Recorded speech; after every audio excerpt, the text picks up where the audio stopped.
जय हिंद दोस्तों, मैं हूं शायर सहाय प्रमाणिक और 15 अगस्त के शुभ अवसर पर लेकर आया हूं बहुत ही शानदार धमाकेदार भाषण, वो भी बहुत ही कम शब्दों में। तो ये जो भाषण है इसे आप स्कूल कॉलेज के मंच पर बोल सकते हैं और सबका दिल जीत सकते हैं। सब लोग खुश हो जाएंगे, मैं बता रहा हूँ। तो चलिए बिना देर किए भाषण की शुरुआत करते हैं। अब आ रहे हैं मंच पर सहाय प्रमाणिक जो 15 अगस्त पर भाषण देंगे। जोरदार तालियां हो जाए इनके लिए। आदरणीय प्रिंसिपल सर, अतिथिगण, सभी शिक्षकगण और मेरे प्यारे साथियों, मेरा नाम सहाय प्रमाणिक है और मैं कक्षा 7वीं का छात्र हूँ। आज हम सब यहाँ स्वतंत्रता दिवस के उपलक्ष्य पर एकत्रित हुए हैं और आज हम आज़ादी के 78वें साल का जश्न मना रहे हैं। इस आज़ादी में भारतीय स्वतंत्रता सेनानियों ने अपना बलिदान दिया, लेकिन भारत की आज़ादी के लिए अंग्रेजों के खिलाफ लड़ाई में बच्चों का भी योगदान कम नहीं है, उनका भी बहुत योगदान है। अपने खेलने कूदने की उम्र में इन बच्चों ने आज़ादी के लड़ाई में बड़े साहस के साथ अंग्रेजों के दांत खट्टे कर दिए।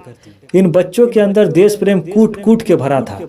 ऐसे ही 3 जाबाजों के बारे में मैं आपको बता रहा हूँ, जिन्होंने अपने खेलने की उम्र में अपने आप को देश की आज़ादी के लिए झोंक दिया। सबसे पहले हम बात करेंगे शहीद आजम कहे जाने वाले भगत सिंह के बारे में। कहते हैं कि एक बार भगत सिंह ने बचपन में बंदूक देखी। उन्होंने अपने पिता से पूछा, यह क्या है? पिता ने उत्तर दिया, अंग्रेजों को भगाने वाला हथियार है। बालक भगत सिंह फौरन बंदूक लेकर खेत पर पहुंच गए और मिट्टी खोदकर उसे दबाने लगे। पिता ने आश्चर्य से पूछा, बेटा यह क्या कर रहे हो? भगत सिंह बोला, बंदूक की फसल उगा रहा हूँ। इससे ढेर सारी बंदूकों की खेती होगी और हम अंग्रेजों को देश से भगा पाएंगे। यह सुनकर भगत सिंह के पिता आश्चर्यचकित रह गए। जालियांवाला बाग हत्याकांड के वक्त भगत सिंह मात्र 12 वर्ष के थे। अपने आसपास अंग्रेजों के अत्याचार की बातें वो पहले से ही सुनते आ रहे थे, लेकिन जब इस हत्याकांड का नजारा उन्होंने अपनी आंखों से देखा तो अपने जीवन का एकमात्र लक्ष्य अंग्रेजों से देश की आज़ादी का बना लिया। यही वह घटना थी जिसने मासूम भगत सिंह के दिल और दिमाग में देश को आज़ाद करने की भावना जगाई। भगत सिंह के घर वाले उनके क्रांतिकारी विचारों से काफी खुश थे, लेकिन उन्हें हमेशा बालक भगत सिंह की फिक्र लगी रहती थी। लेकिन उनके क्रांतिकारी विचारधारा पर कोई असर नहीं पड़ा। आखिरकार देश की आज़ादी के लिए उन्होंने बहुत कम उम्र में अपने प्राण निछावर कर दिए और देश की युवा पीढ़ी के लिए प्रेरणा बन गए। अब हम बात करेंगे महान क्रांतिकारी चंद्रशेखर आजाद की।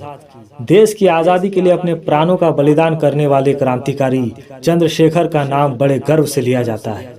जब वो बहुत छोटे थे तब वो देश प्रेम की भावना से भरे बैठे थे।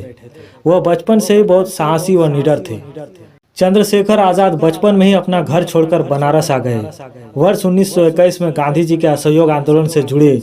उस समय उनकी उम्र मात्र 14 वर्ष की थी, लेकिन इसी नन्ही सी उम्र में वो असहयोग आंदोलन का हिस्सा बने और क्रांतिकारी गतिविधियों में भाग लेते रहे। अंग्रेजी सरकार को भारत में क्रांति फैलाने का डर था, इसलिए उन्होंने नन्हे चंद्रशेखर को गिरफ्तार कर लिया और उन्हें मजिस्ट्रेट के सामने पेश किया गया। जब मजिस्ट्रेट ने चंद्रशेखर को उनका नाम पूछा तो उन्होंने अपना नाम आजाद बताया, पिता का नाम स्वतंत्रता और घर जेल खाना बताया। उनकी कम उम्र को देखते हुए उन्हें जेल में नहीं डाला गया, लेकिन 15 कोड़े लगाने की सजा हुई। चंद्रशेखर आजाद हर कोड़े की मार पर वंदे मातरम और महात्मा गांधी की जय के नारे लगाते रहे। इसी घटना के बाद चंद्रशेखर का नाम चंद्रशेखर आजाद पड़ गया। अंत में हम बात करेंगे डॉक्टर राम मनोहर लोहिया की। लोहिया जी को देश से अपार प्रेम था। उनके माता पिता पेशे से अध्यापक थे। जब वो बहुत छोटे थे तभी उनकी मां का स्वर्गवास हो गया था। पिताजी से ही नन्हे राम मनोहर को स्वतंत्रता आंदोलन में भाग लेने की प्रेरणा मिली। राम मनोहर के पिता गांधी जी के अनुयायी थे। जब वो गांधी जी से मिलने जाते थे तो राम मनोहर को भी साथ लेकर जाते थे। नन्ही उम्र में राम मनोहर गांधी जी के व्यक्तित्व और सोच से बहुत प्रभावित हुए। उन्होंने जीवन भर गांधी जी के आदर्शों का समर्थन किया। लोहिया जी ने बहुत ही कम उम्र में विभिन्न रैलियों और विरोध सभाओं के माध्यम से स्वतंत्रता आंदोलन में भाग लिया। मात्र 18 वर्ष की उम्र में उन्होंने 1928 में ब्रिटिश सरकार द्वारा गठित साइमन कमीशन का विरोध प्रदर्शन आयोजित किया था। देश प्रेम की भावना राम मनोहर लोहिया में कूट कूट के भरा था। मुझे यह मौका देने के लिए आप सबका बहुत बहुत आभार। अंत में कुछ लाइनें कहना चाहूँगा कि वतन पर जो फिदा होगा अमर वो हर नौजवान होगा। वतन पर जो फिदा होगा अमर वो हर नौजवान होगा। रहेगी जब तक दुनिया ये अफसाना उसका बयां होगा।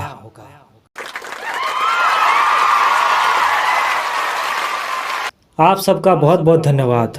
जय हिंद, जय भारत, वंदे मातरम, भारत माता की जय।